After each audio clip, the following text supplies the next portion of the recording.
사도 바울의 비시디아 안디옥에서 전도한 그 이야기가 사도행전 13장에 있어 저희가 두 주째 말씀을 나눕니다. 특별히 이 13장에는 사도 바울이 전도 설교한 것이 기록되어 있는데, 예를 들어서 그 직전에 있었던 구브로의 전도가 13장 앞부분에 있죠. 그럼 13장 12절 같은 경우 구브로에서 사도 바울이 말씀을 전한 것 때문에 서기오 바울 총독이 깜짝 놀라서 회심을 했는데 무슨 내용으로 전했는지 전혀 나오지 않아요. 그런데 비시디아 안디옥의 전도는 꽤 자세히 전체적으로 아주 요약판처럼 잘 나와 있어요. 그러니까 이 설교는 복음과 복음 전도에 의해서 두 가지 의미입니다. 복음 그 자체, 그 다음에 복음의 역할, 전도에 대해서 우리에게 좋은 인사이트를 줍니다. 그런 면에서 중요합니다. 여기서 고민이 하나 있는데, 그렇게 귀한 복음, 생명의 복음, 진리의 복음인데 어떤 사람은 그 복음을 받아들이고 어떤 사람은 거절해요. 이 차이가 어디 있는가? 또한 복음을 받아들이고 거절하는 그 초신자 입장만 보지 말고 나 자신을 볼 때, 우리는 복음을 받았잖아요. 그런데 복음이 죽어서 천당 가는 것만 말하진 않습니다. 여러분, 죽어서 이 세상 떠나 천당 가는 건 그건 우리가 가야 될 목표점이 아닙니다. 그건 그냥 가게 돼 있는 것입니다. 아니 그냥 때 되면 가는 건데 그걸 뭘 목표로 하겠어요? 예수 믿을 때 우리에게는 천국의 영생이 주어졌습니다. 중요한 건 어떻게 가느냐 하는 거지요. 어떤 방법으로 가느냐. 영생이 그곳에 있는데 이 영생의 삶은 현생, 영생에 비하면 한 3일이라고 저는 늘 생각합니다. 100년 참 긴 기간이지만 한 세기니까, 그러나 영생의 길이에 비교하면 한 3일밖에 안 되는 겁니다. 그런데 그 영생은 3일밖에 안 되는 것 같은 짧은 현생의 영향을 받아서, 여러분, 우리가 주님을 섬기는 것은 천국에서도 섬기겠지만 성경엔 잘 나오지 않아요. 몰라요. 성경은 영생을 가르쳐주는 그런 것이 아닙니다. 그러니까 여러분, 성경이 눈속임으로 천국으로 우리를 이렇게 유혹하는 그런 말씀이 아니에요. 그러면 천국에 대한 얘기를 많이 하겠죠. 가고 싶게. 근데 거의 안 해줘요. 거긴 그냥 가면 되는 건데, 현재 어떤 믿음을 가지고 어떤 그리스도인이 될까를 많이 말씀하세요. 왜? 지금 내가 이 짧은 인생 사는 것이 영생에 모든 영향을 주고, 그렇게 섬길 것은 이 짧은 현생에 국한되어 있어요. 복음 때문에 혹시 고난을 당한다면, 여러분, 천국 가서는 복음 때문에 고난 당할 수가 없습니다. 여기 현생에서만 당하는 겁니다.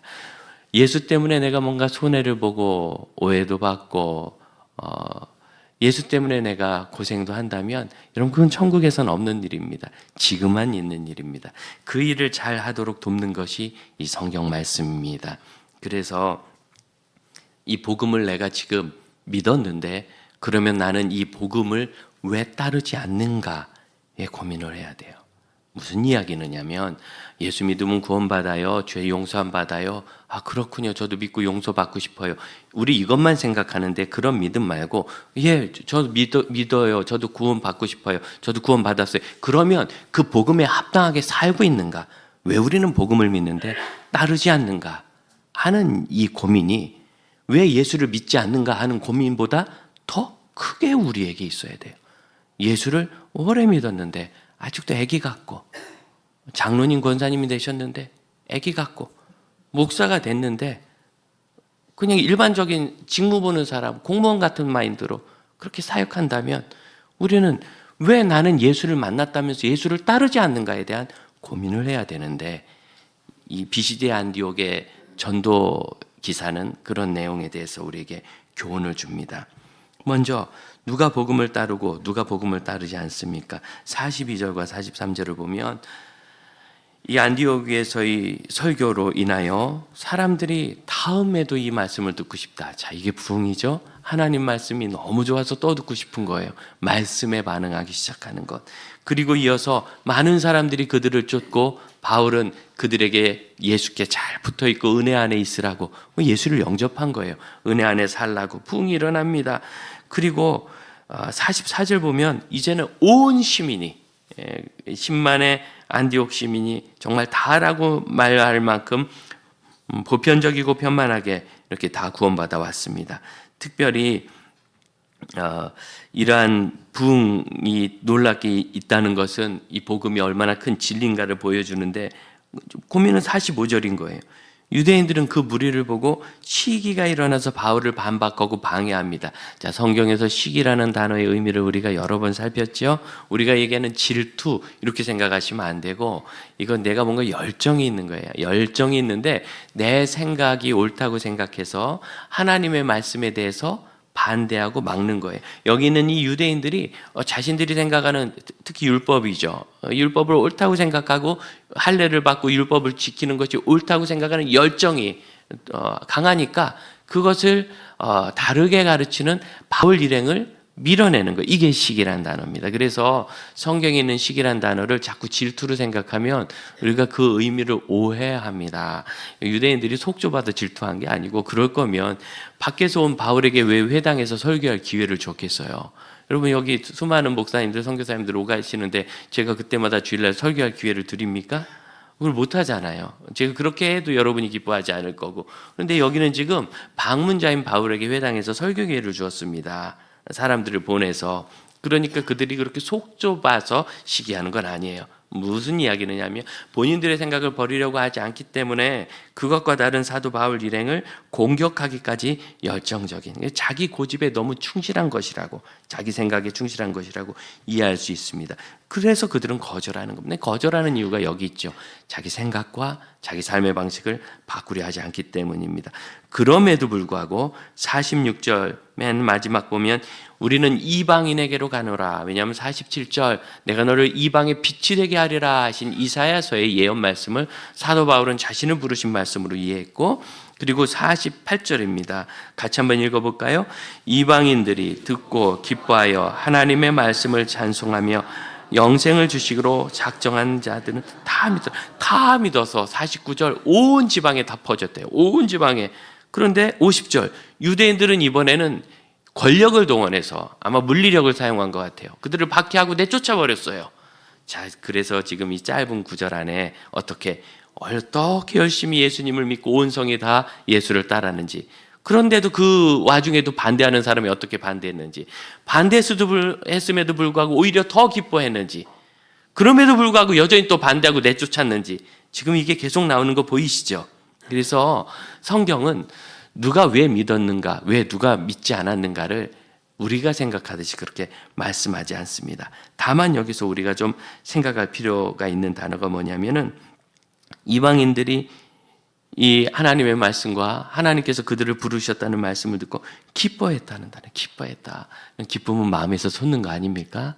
하나님이 나를 부르실 때 싫지 않고 너무 기뻤대요. 여러분도 그러셨습니까? 그렇죠. 저도 저희 부모님도 저를 돌보지 않았는데 나는 모르는 예수님이, 하나님의 아들이 나를 대신해서 십자가에서 죽으시고 그만큼 나를 사랑하셨다는데 얼마나 감사하고 마음에 기쁨이 있든지, 그런 예수님을 내가 믿어야지 솟아나는 기쁨인 거예요. 기쁨, 내 안에서 솟아나는 것. 신약 성경에서 이 기쁨이라는 카이로라는 동사인데, 이 단어가 처음 사용됐을 때를 여러분에게 소개하고 싶어요. 동방에서 온 박사들이 별을 보고 예수 탄생한 곳을 찾아올 때 그들은 별을 연구하는 사람이었는데, 그 말씀은 이스라엘 백성들이 동방 지역까지 포로로 잡혀갔던 적도 있고 그렇기 때문에 구약의 예언의 말씀을 알고 있었다는 거고, 그래서 베들레헴으로 온 거예요. 수세기 동안 기다렸던 그 일이 드디어 본인 때 이루어지는 겁니다. 그리고 베들레헴에 가서 2장 10절 별이 그 집 위에 머문 걸 보고 크게 기뻐했다. 그때 여기 나와요. 언제? 신약 성경에서 이 단어는 예수님이 태어나신 곳을 와서 만난 사람들이 크게 기뻐한 것부터 나옵니다. 저는 그 사실에서 굉장히 은혜를 받았고, 그리고 내가 예수 믿는 것이 얼마나 기뻤고 그것을 전하는 것이 얼마나 기뻤는지. 복음 전도, 그 뭡니까? 내가 믿은 것이 좋아서 하는 것이 복음 전도예요. 가끔 우리 자매들 표정이 너무 좋은 거예요. 화나고 뭐 좋은 일 있어요? 그러면 부끄러워하면서 목사님 어느 식당 갔는데 비싸지도 않은데 너무너무 맛있어요. 만족했대. 그러면서 목사님 꼭 제가 나중에 사드릴게요. 우리가 안 드리고 가지만 어쨌든 그렇게 말씀을 하시고, 그럼 어디예요? 그럼 뭐 어디라고 막 가르쳐 주시고, 사모님이랑 꼭 가세요. 뭐 청년들과 가세요. 목사님들 다 가시면 좋겠어요. 제가 밥값 내드릴까요? 뭐 얘기하면서 너무 좋아할 때 저 기쁨은 위장에서 솟아나는 기쁨이다, 그런 생각을 하게 됩니다. 농담이지만 유대인들은 마음이 이 위장, 장기에 있다고 생각해요. 장에 장애. 우리는 여기 심장이 있다고 생각하죠. 이제 느낌인 건데 그래요. 이렇게 솟아나는 기쁨. 기쁘면 그 얘기하게 되는 거잖아요. 신약 성경의 전도는 어떤 의무감을 가지고 가서 예수 믿으세요 뭐 이렇게 억지로 강건한 것이 아니고, 복음으로 변화된 사람들이 핍박을 갖고 박해를 당하고 이런 물리적인 강제 때문에 흩어졌을지라도 거기서 복음을 따라서 기쁘게 살았고, 그래서 내가 좋아하는 거기 때문에 알려준 거예요. 이렇게 좋다고, 예수님이라고. 그래서 전도가 일어난 겁니다. 어린이 방송을 거의 20여 년 가까이 하다가 이제 담임 목사 사역이 너무 중해지고, 또 제가 어린이를 주일학교 현장에서 가르치지 않다 보니까 컨텐츠의 한계가 막 나오고, 그래서 부득불 사임을 했습니다. 아쉬운 거는 그 다음 맞는 분들에게 이거 형제 3년은 꼭 해야 돼. 그랬더니 그분이 알았다고 해서 3년 하더니 그게 그냥 매일 진행하는 데일리 프로그램에서 토요일 날 한 편짜리 프로그램으로 축소돼서 옮겨졌더라고요. 많이 아쉽습니다. 어린이 방송은 많이 어렵거든요, 사실은. 그렇지만 저희가 할 만큼은 다 한 것 같아요. 그러고 났을 때 라디오로 1시간 정도 전화 신청을 받아서 복음을 설명해주고 예수님 영접하는 그런 프로그램을 하고 싶다. 이분이 노방전도를 좀 하다 은혜를 받은 PD였어요. 그래서 복음동네라는 이름으로 그 사역을 시작하면서 이제 어떻게 전도하고 어떻게 연결하면 되는지 잘해서 참 많은 감동이 있었고, 많은 분들이 예수님 영접했고, 그 뒤로도 저희가 이렇게 팔로업을 계속 후속 도움도 드리고 했어요. 한 자매님이 광명 쪽에 사시는 분인데 어머님을, 저기 전라도 남쪽 어디 사시는 어머님을 전도하고 싶다고. 그래서 어머님이 예수님 영접했어요. 그리고 나서 이 자매님이 그렇게 눈물을 흘리면서 엄마한테 한 말씀 하시라니까 딸도 울고 엄마도 울고 하면서 삼자 통화를 잘했는데, 어머님이 교회를 좀 가시도록 도와달라고 저한테 그래서 유일한 방법이 있는데 하시겠냐 그래. 하겠대. 이번 주에 목사님께 말씀드려서 양해를 구하고 주말에 고향에 내려가서 어머니를 모시고 가까운 교회를 모시고 가라. 새로 예수 믿었는데 가까운 교회 찾아가세요. 그거 됩니까? 그렇게 해야 된다. 매주라도 가야 된다. 어머님이 신앙적 안정을 찾으실 때까지. 근데 이분이 보통 이렇게 얘기해도 예, 그렇게 해볼게요. 그리고 다 그만두는데 그 주 즉시 가족들을 이렇게 하고, 두 아이를 키우는 엄마인데 아이들이 아직 어려요. 가족들에게 잘 부탁하고 기차를 타고 내려가면서 지금 내려가고 있다고 계속 실시간 중계라는 거예요, 문자로.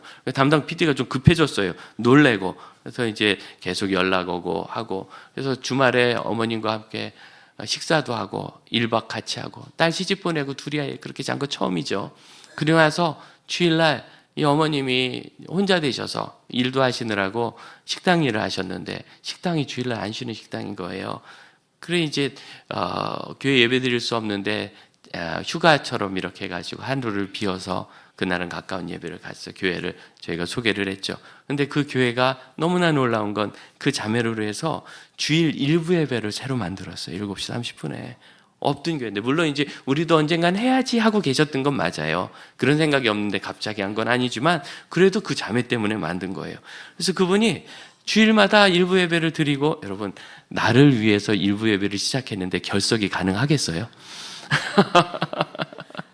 그래서 거기를 반년이 지나도 다니고 1년이 지나도 다니고, 그 마음에 말할 수 없는 기쁨이. 그래서 1년 지나서 세례 받는다고 연락이 와서 방송국에서 꽃도 보내고. 여러분, 이게 전도입니다. 이게 전도. 내가 믿는 예수님을 그대로 전해서 함께 가서 그것을 나누는 것, 기뻐하여 여러분에게 복음의 기쁨이 있는 것을 믿습니다. 하지만 거절하는 사람들도 있어요. 그러니까 여러분, 우리가 고민해야 될 것은 거절을 하는가 아니면 왜 믿는가 이런 것이 아니에요. 그냥 거절할 분은 거절한 거고 믿을 분은 믿은 겁니다. 그 이상도 이하도 아니에요. 특별히 여기 있는 이 단어 중에서 48절 영생을 주시기로 작정하신 분은 다 믿었다. 이 작정이라는 단어, 이 말씀 때문에 좀 많이들 놀라시는데 이게 타서라는 단어는 원래 명령에 관련된 단어입니다. 그러니까 누가 명령을 하면 당연히 부하들은 순종을 해서 그 일이 이루어지죠. 그래서 주군의 뜻대로 이루어지는 것을 말해요. 이 단어를 마태복음 28장에도 썼습니다. 예수님께서 산 위에서 제자들에게 분부하셨다. 그때 이 단어 작정이라는 단어를 썼어요. 타서.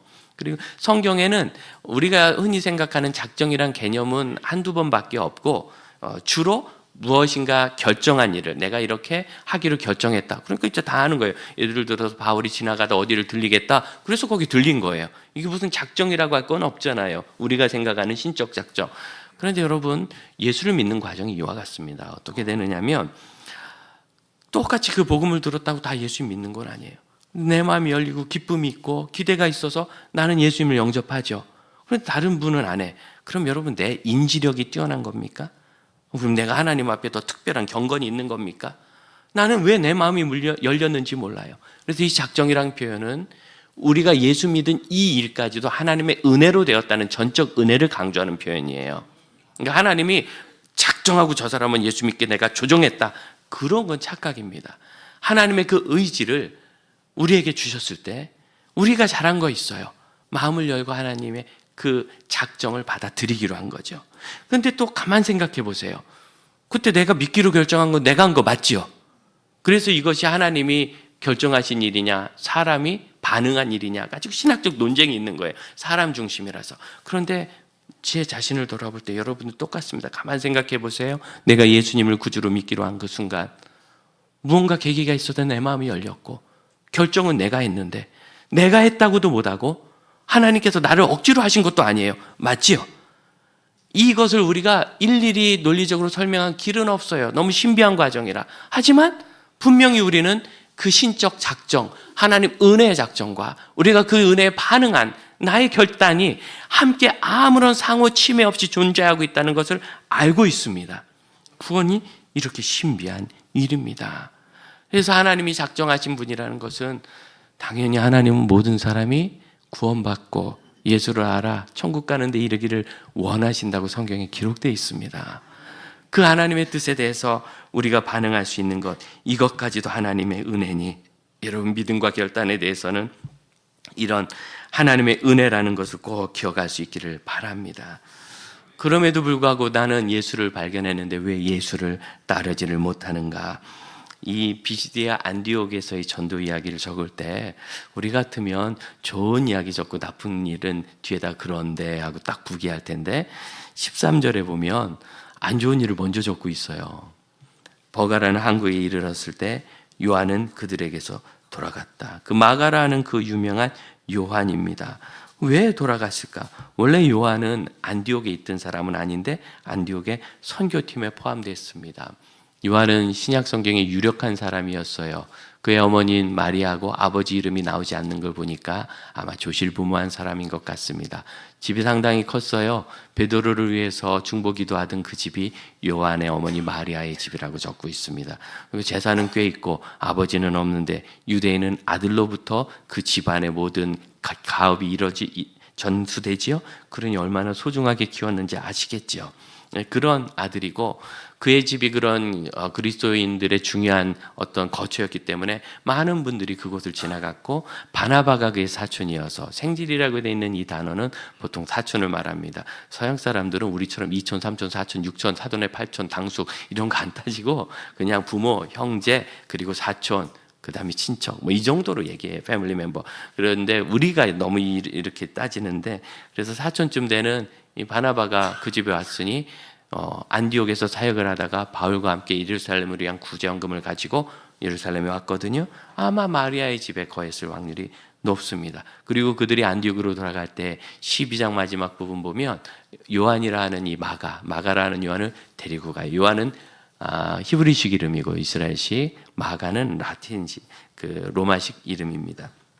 돌아갔다가 이제 안디옥 교회가 바나바와 바울과 그 일행을 선교사, 전도자로 파송할 때 마가 요한도 같이 가는데 마가는 그럼 왜 예루살렘에서 안디옥으로 갔을까?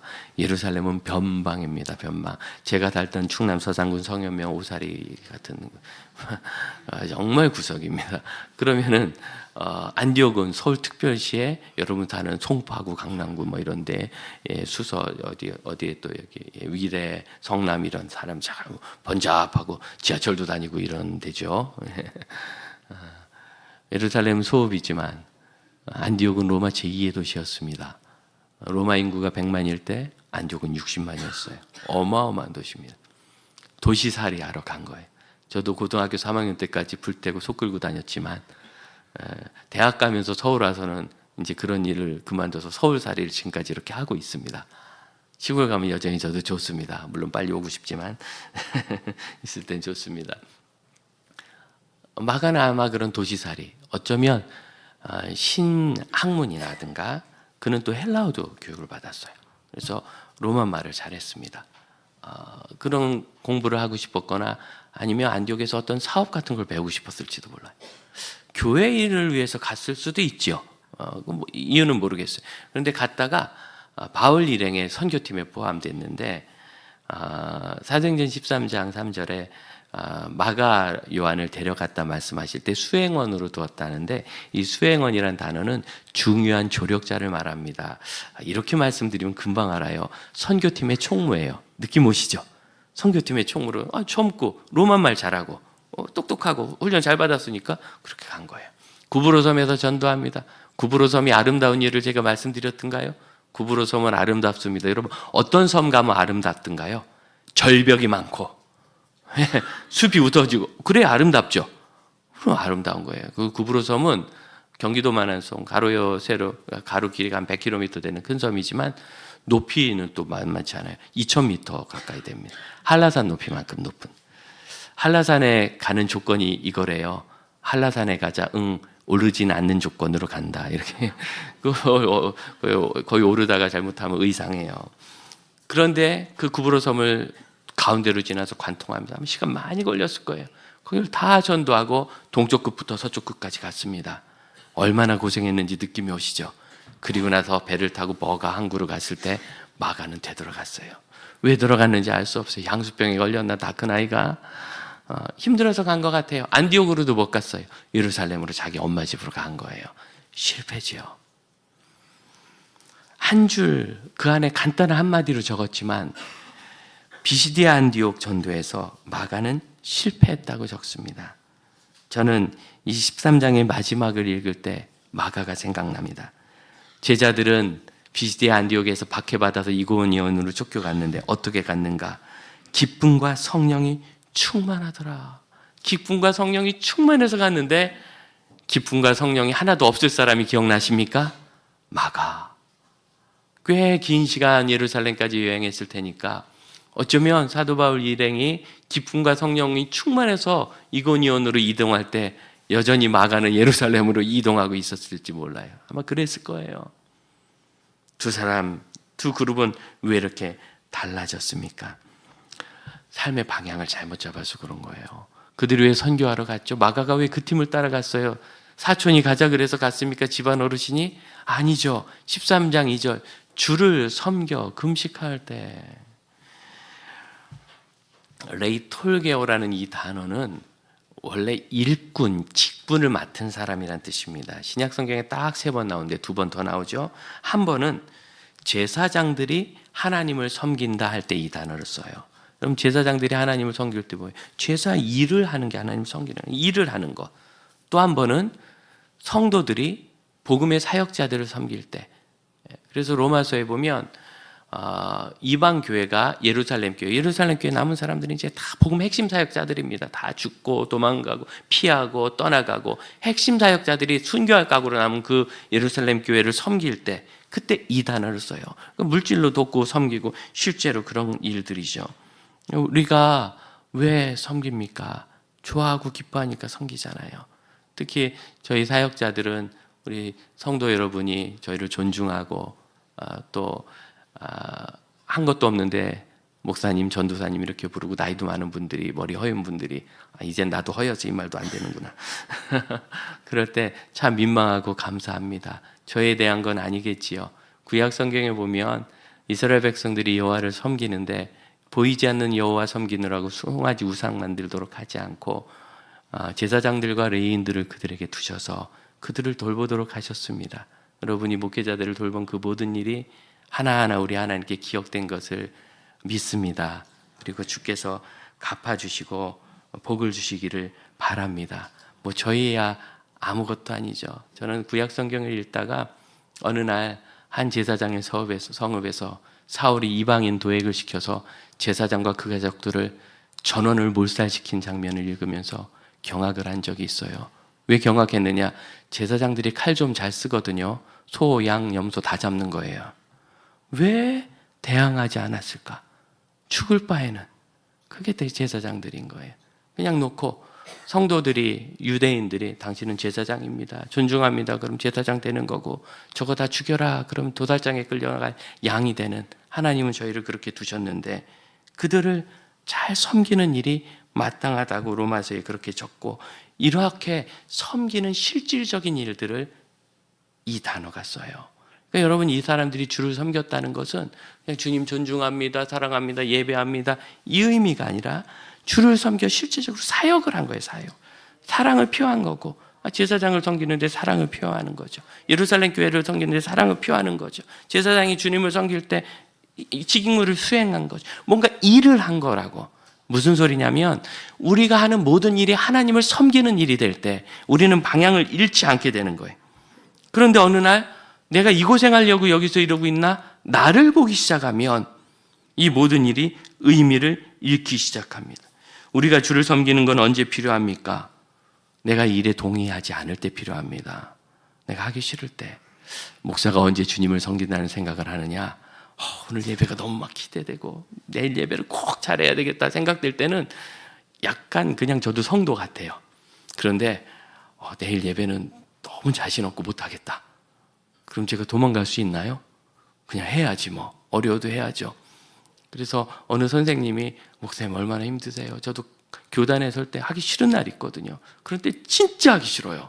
그래서 자습 지킵니다 그러더라고요. 목사님 자습도 못 지키잖아요. 오늘 설교 자습입니다, 이게 안 되잖아요. 그래서 저희보다 더 불쌍하다고 그러시더라고요. 그게 섬기는 거예요. 그게.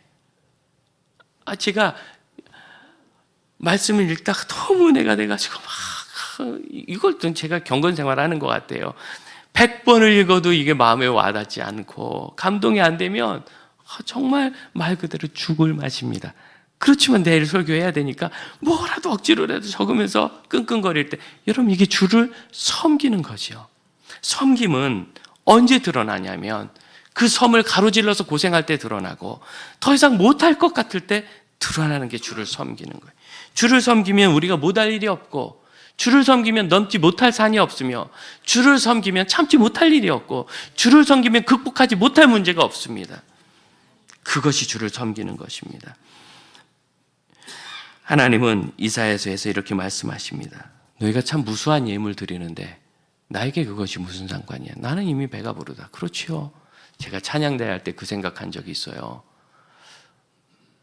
야, 이거 하나님께는 소음이다, 이렇게. 여러분 생각해 보세요. 여러분 국립합창단을 내가 언제든지 불러다가 노래 들을 수 있는데 왜 저기 시골 충남 서산군 오사리에 있는 동호회 모임의 합창을 내가 굳이 테이프로 듣겠어요? 아닌가요? 아니, 하나님 나라인 천군, 하늘나라 천사 찬양대가 만만이래. 만만이면 1억이거든요. 뭐 과장이겠지만 그런 찬양대가 있는데 뭐하러 우리 아마추어 찬양대 얘기를, 혹시 전공하신 분? 전공도 안 했는데. 그래 생각했어요. 왜 하나님께 우리가 이 찬양을 드리는가? 주를 섬기는 거죠. 우리가 주님께서 기뻐하시는 예배를 돕고 잘 돕기 위해서 애쓰고, 우리가 못할 것 같은 때 참고 이 일을 하면서, 그래서 가치 있는 거지, 너희가 드린 예물이 아주 비싼 거라서 나는 배가 부르다, 숫송아지와 어린 수염소의 피를 나는 기뻐하지 않는다, 주님 말씀하시면서 너희가 내 앞에 보여주기 위해서 오는데 누가 이것을 너희에게 요구했느냐? 내가 너희들 꼴 보고 싶다고 하더냐? 와서 마당만 밟고 가는구나. 앉았다 가는 거고 왔다 가는 거지. 주를 섬기는 게 아닌가. 헛된 재물을 가져올 필요도 없고, 너희의 그 절기를 나는 가증히 여기니 왜 예배드렸다 하고 삶은 악해요. 잔인하고 교활하고 이기적이고 나는 견딜 수가 없다. 이것이 하나님의 말씀입니다. 우리가 주를 섬긴다는 것을 기억합시다. 확신이 없어서라고 생각하지 마세요. 마가가 얼마 전에 본 게 뭐게요? 서기오 바울 전도할 때 거짓 선지자 바 예수 눈먼 걸 봤어요. 뭔 증거가 없어요. 그가 들어간 항구 버가는 일반인은 가지도 못하는 로마의 행정 항구입니다. 군인들이나 가고 공무원들이나 가는 항구인데 거기를 어떻게 갔겠어요? 서기오 바울이 주선해 준 거죠. 총독이 그 유력한 집안의 주권자가 해주니까 거기를 들어간 거예요. 얼마나 영광돼요. 그런데 이제는 더 가고 싶지 않은 거죠. 더 가고 싶지 않은 것. 우리는 늘 우리가 주님을 섬기는 것이 무엇인지, 순종하는 것이 무엇인지를 생각해야 합니다. 남설은혜 교회, 그 전에 남설교회 43년 전에 50여 년 전에 첫 선교사 파송할 때 이야기를 지난가을에 홍정길 목사님께서 오셔서 하셨습니다. 그 선교사님 지금 우리나라의 거의 1호 선교사와 같은 분이세요. 그런데 가실 때 못 보내겠다는 거죠. 왜? 우리 교인들은 아직 200명도 안 되고 우리 교회는 이제 창립 예배 막 드리는 뭐 그런 교회고 한창 교회가 부흥 잘하던 시기이지만 우린 그렇게 힘이 없으니 못합니다. 목사님. 그럴 때 이유는 그런 거예요. 저는 그분들의 반대가 아주 이성적이고 합당하다고 생각합니다. 저라면 하자고 안 했을 겁니다. 그런데 그러면 우리 죽으러 간다니까 부조금 한 번씩 줍시다. 그래서 작정해가지고 부조금 걷어줘서 가서 그것이 마중물이 돼서 이 선교사님이 지금까지 50여 년을 아직도 은퇴 후에도 거기서 사역하고 계세요. 선교사들은 은퇴를 업기로 했습니다. 저희가. 왜냐하면 후임 선교사 자원들이 그만큼 되지도 않고 그리고 아직은 건강하니까 그래서 본인이 되는 대로 사역하고 우리가 언제 은혜 받아요? 서양에서 오신 선교사님이 조선에서 사역하다가 여기서 돌아가셔서 양화진에 계셨다. 그래서 은혜 받으셨죠. 70살이 돼서 노후를 살러 미국으로 다시 가셨다. 그럼 별로 은혜 안 받잖아요. 그러니까 우리도 은혜 받았으니까 거기다 묻어버려야 돼요. 예. 그래서 계속 사역하십니다. 지금도 못 돌아오시고 안 돌아오시고 확신이 없어서라고 생각하지 맙시다. 확신이 없어서라고. 이미 주님은 확신을 우리에게 충분히 주셨고 그리고 여러분 제일 중요한 거 이겁니다. 우리가 어떻게 예수 믿게 되었어요? 하나님의 작정하심이 나를 강제한 것이 아니라 하나님이 주신 완전한 은혜가 내게 있을 때 내가 그것을 기쁘게 믿기로 결정한 이 기가 막힌 신비한 과정을 통하여 우리가 예수 믿게 되었다는 것을 기억하시길 바랍니다. 그러므로 여러분 어떤 경에서도 우리가 하나님의 복음에 설복된 존재라는 걸 잊지 마세요. 누가 저한테 물어요. 목사님 목회할 때 뭐가 제일 중요합니까?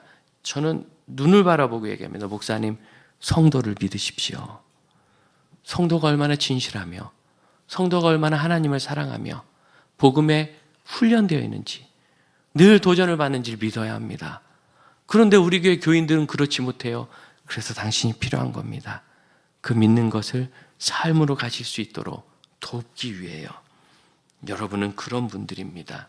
하나님의 신적 작정과 은혜가 나에게 응답되어 있습니다.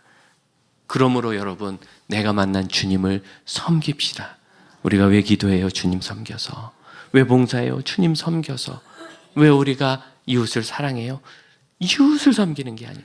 주님을 섬기는 거예요. 왜 제사장들을 섬겼어요? 여호와를 섬겼기 때문에. 왜 예루살렘 교회 사역자를 섬겼어요? 복음을 섬겼기 때문이에요. 왜 여러분 우리가 이웃을 사랑해요? 주님을 섬기기 때문입니다. 또한 순종을 계속하시길 바랍니다. 중단됐다고도 다시 하세요. 요한마가 복음서의 최초 기록인 마가복음을 기록한 마가가 됐습니다. 그때 바나바 따라가지 말걸. 마가가 그 생각 안 했겠어요? 예루살렘으로 돌아오면서 차라리 따라나 가지 말걸. 안 갔으면 어땠을까? 제가 설교를 준비하면서 안 갔으면 어땠을까를 검색해 봤어요.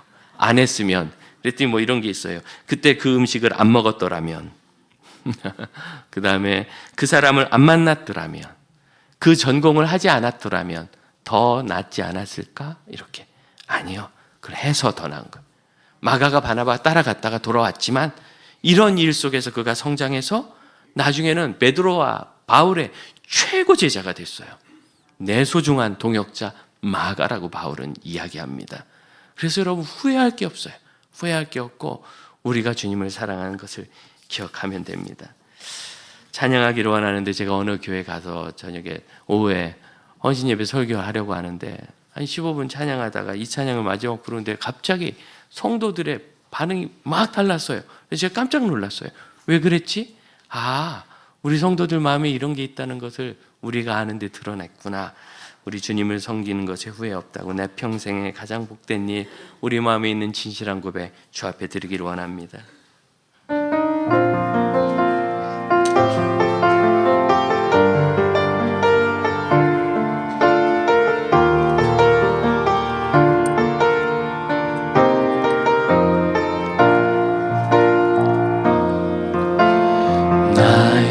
평생에 가장 복된 일은 내가 예수님을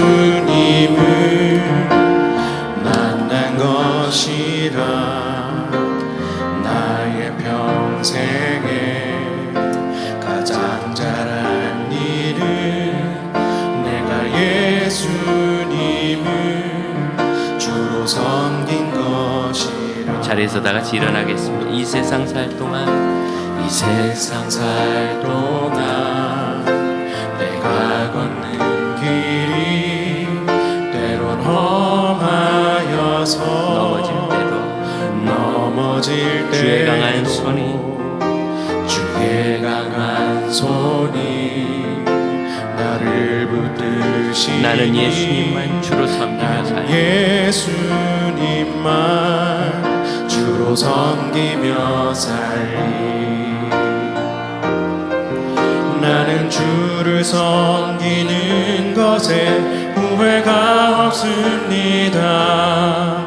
내가 걸어온 모든 시간 다 주의 은혜니. 내가 걸어갈 모든 날도 주만 섬기며 살리. 오직 예수 이름 부르며 살아가리라. 이렇게 기도합시다. 주를 섬겨. 우리가 주를 섬겨 예수 믿고 있고, 주를 섬겨 예배하며, 주를 섬겨 가정에서 충성하고, 주를 섬겨 주애를 섬기며, 주를 섬겨 이 사회에서 일하고, 주를 섬겨 내 형제를 사랑합니다. 잊지 않고 복음의 사람으로 살기를 원합니다. 함께 기도하겠습니다. 주님, 언제든지 저희가 복음에 설복되어 주를 섬기는 일에 포기함이 없으며, 부족할지라도 최선을 다하며, 주를 섬기는 일에 약할지라도 강하며, 주를 섬기는 일에 하나님의 일하심을 바라보고 있음을 고백합니다. 언제든지 저희 주 하나님을 사랑하는 것과 그리스도 안에 있는 것이 충만하기를 원하오니, 주를 섬겨 사는 아들 딸들에게 은혜를 더 베푸시고 하나님이 일하시는 것을 소원하며 주께 영광 올려드리 하나님의 역사를 이루어갈 수 있도록 은총을 더하여 주옵소서. 주님, 저희가 주 안에 있습니다. 나는 주를 섬기는 것에 후회가 없습니다. 나는 주를 섬기는 것에 후회가 없습니다. 내가 걸어온 모든 시간 다 주의 은혜니. 내가 걸어갈 모든 날도 주만 섬기며 살리. 오직 예수 이름 부르며 살아가리라. 아멘. 언제나 예수 이름 부르며 예수의 사람인 것을 기억하고, 귀중한 예수의 이름이 그리스도인이란 내 이름에 붙어 있음을 잊지 말며, 그리스도를 따르며 그리스도께 소유된 주의 종으로 살고, 복음에 설복되고 복음의 삶을 따르는 파선치 않는 믿음의 사람이 되기를 원합니다. 혹시 마가처럼 후회와 회한이 있을지라도 하나님께서 그 삶을 위대하게 하신 것을 소망하며 다시 시작하고 다시 하나님 앞에 나가기를 게으르지 않는 믿음의 아들 딸들 되게 하옵소서. 지금은 우리 주 예수 그리스도의 은혜와 하나님의 크신 사랑과 성령의 역사하심이 늘 주를 섬겨 하나님의 일을 이루는 믿음의 형제 자매들에게 이제로부터 영원토록 함께 하실지어다. 아멘.